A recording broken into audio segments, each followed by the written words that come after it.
Assalamualaikum warahmatullahi wabarakatuh. Yang terhormat dosen pembimbing saya, Dr. Hermendito SEMM, beserta tim penguji lainnya.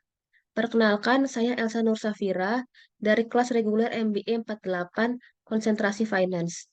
Hari ini saya akan mempresentasikan hasil penelitian saya yang berjudul Analisis Efek Rasio Keuangan Terhadap Nilai Perusahaan Sebelum dan Selama COVID-19 pada Sektor Otomotif, Komponen, dan Retail Otomotif.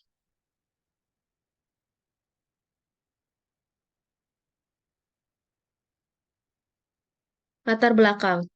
Pandemi COVID-19 berdampak luas terhadap kinerja dan terhadap kesehatan dan perekonomian.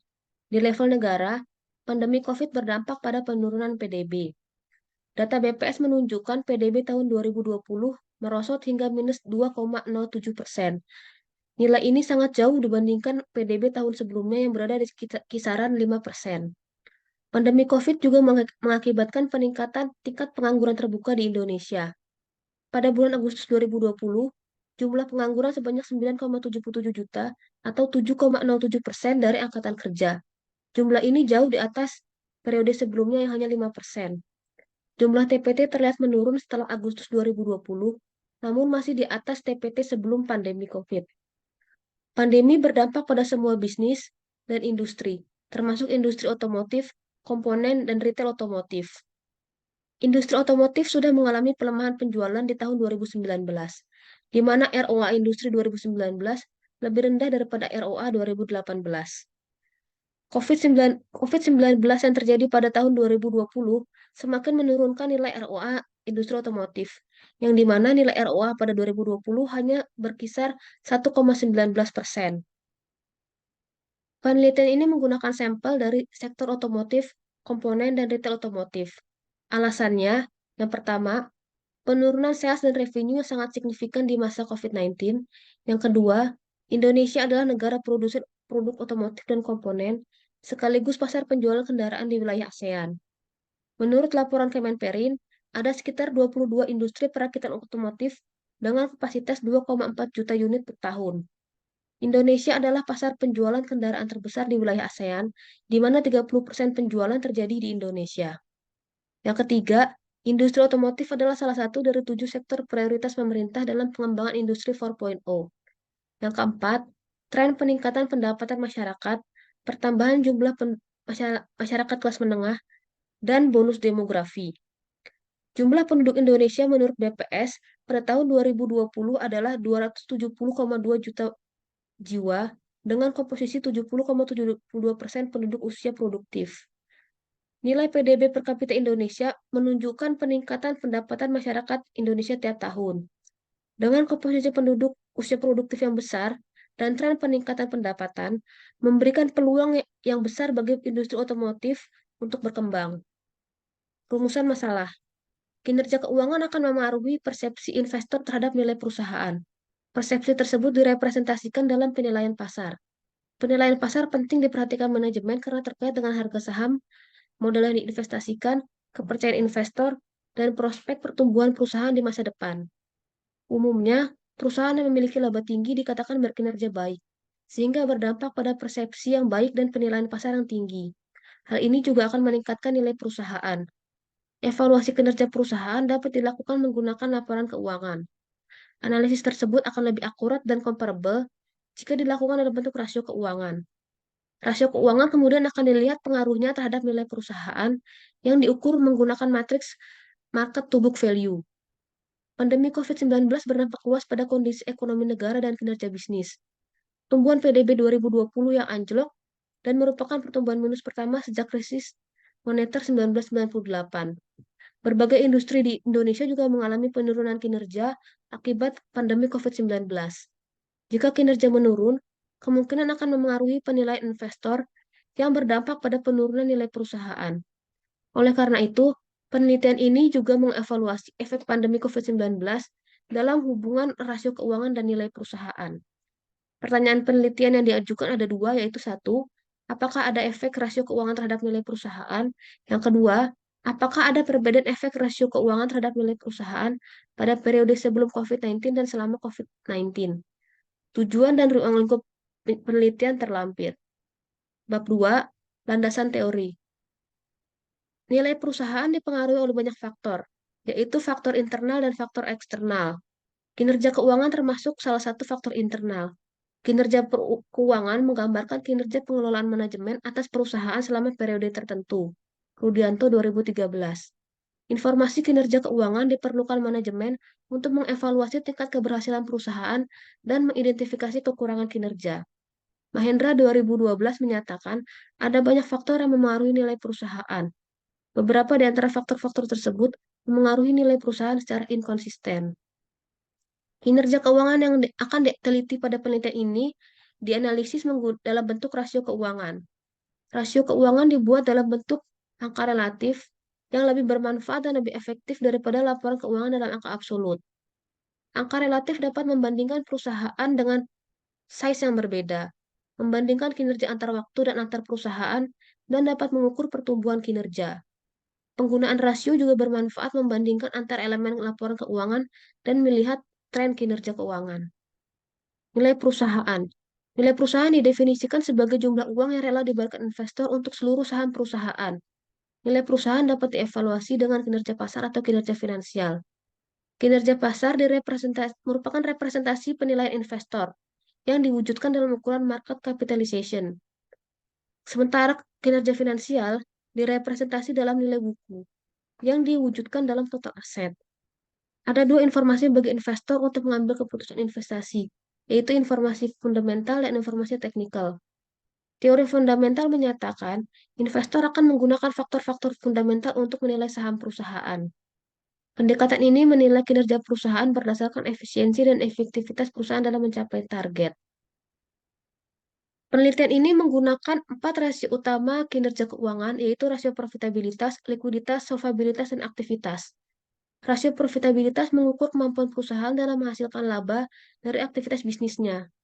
Secara teori, semakin tinggi laba, investor akan semakin tertarik untuk membeli saham perusahaan, yang berakibat pada meningkatnya nilai perusahaan. Rasio likuiditas mengukur kemampuan perusahaan membayar utang jangka pendek menggunakan aset lancar perusahaan. Jovanovic 1982 menyarankan penggunaan likuiditas yang seimbang dan moderat dalam pengelolaan perusahaan. Hal ini dikarenakan likuiditas yang terlalu rendah akan membahayakan kas perusahaan. Namun, likuiditas yang terlalu tinggi berarti penggunaan kas yang tidak efisien dan tidak optimal. Rasio solvabilitas mengukur kemampuan perusahaan membayar seluruh utangnya. Diukur sebagai proporsi utang terhadap aset atau utang terhadap ekuitas yang mencerminkan struktur modal. Penelitian ini menggunakan teori trade-off. Teori trade-off mengatakan penggunaan utang dapat meningkatkan nilai perusahaan karena adanya manfaat dari tax shield. Namun, utang juga akan meningkatkan resiko keuangan karena berpotensi pada gagal bayar dan resiko kebangkrutan. Teori trade-off mempertukarkan manfaat tax shield dengan resiko keuangan. Saat manfaat tax shield dan resiko keuangan seimbang, saat itulah tercapai titik optimum yang memberikan nilai perusahaan maksimal. Berikut adalah penelitian terdahulu yang saya gunakan. Pengembangan hipotesis. Saya menggunakan 5 hipotesis dalam penelitian ini sebagai berikut, dan berikut adalah kerangka model penelitian. Bab 3, metodologi penelitian. Metode pengumpulan data. Jenis data yang digunakan adalah data panel. Sumber data menggunakan data sekunder yang bersumber dari internet, yang diambil dari website IDX berupa klasifikasi industri perusahaan tercatat dan IDX Annual Statistics, dan data kinerja keuangan didapat dari database Osiris. Teknik pengambilan sampel menggunakan purposive sampling dengan kriteria pemilihan sampel, emiten yang aktif dan terdaftar BBI pada subsektor otomotif dan komponen, serta subsektor retail dan otomotif. Emiten sudah masuk dan terdaftar pada periode pengamatan tahun 2017 sampai 2021. Data keuangan emiten tersedia lengkap pada database Osiris, terutama data akun yang dibutuhkan. Variabel penelitian yang saya gunakan ada 3, yaitu variabel dependent, independen, dan variabel kontrol. Variabel dependent adalah nilai perusahaan yang menggunakan proksi pengukuran market to book value on asset. Variabel independen menggunakan 5 rasio, yaitu rasio profitabilitas yang diproksikan dengan EBIT margin, rasio likuiditas yang diproksikan dengan cash ratio dan working capital atau total asset, rasio solvabilitas menggunakan proksi debt to asset, rasio aktivitas menggunakan proksi total asset turnover, dan variabel COVID-19 menggunakan variabel dummy. Menggunakan skor 0 untuk periode sebelum COVID dan skor 1 untuk periode setelah COVID. Variabel kontrol yaitu ukuran perusahaan menggunakan proksi total aset. Berikut adalah model regresi linear yang digunakan dalam penelitian ini. Hasil penelitian dan pembahasan.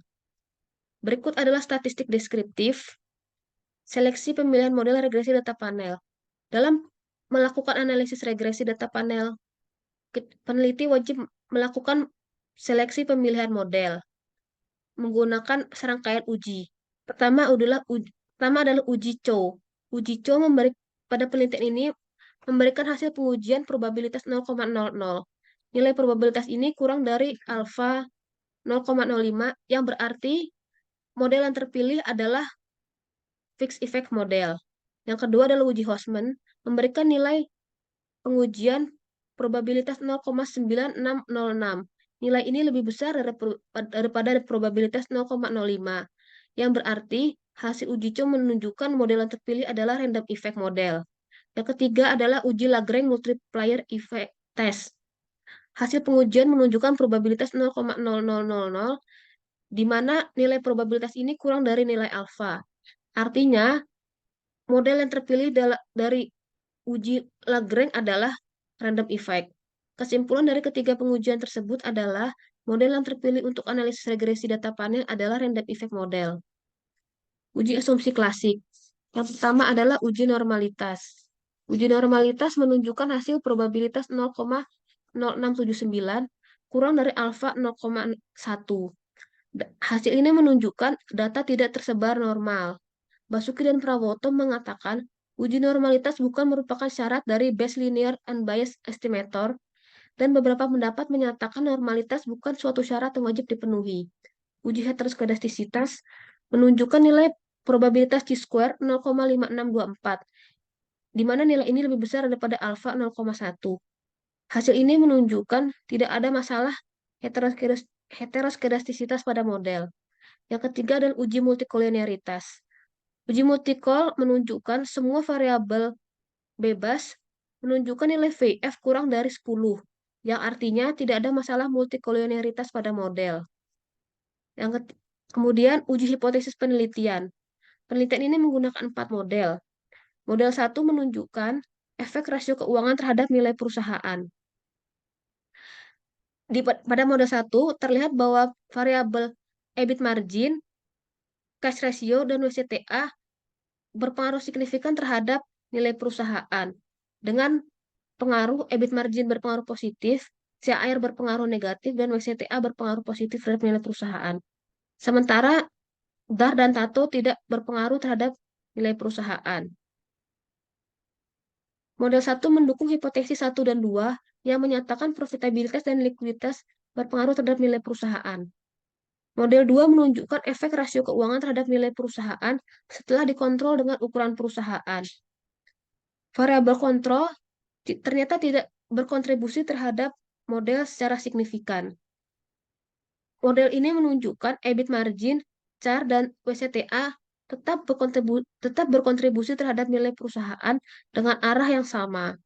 Namun hal yang menarik di sini adalah variabel TATO yang pada model 1 tidak signifikan berubah menjadi signifikan pada model 2 setelah dikontrol oleh total aset.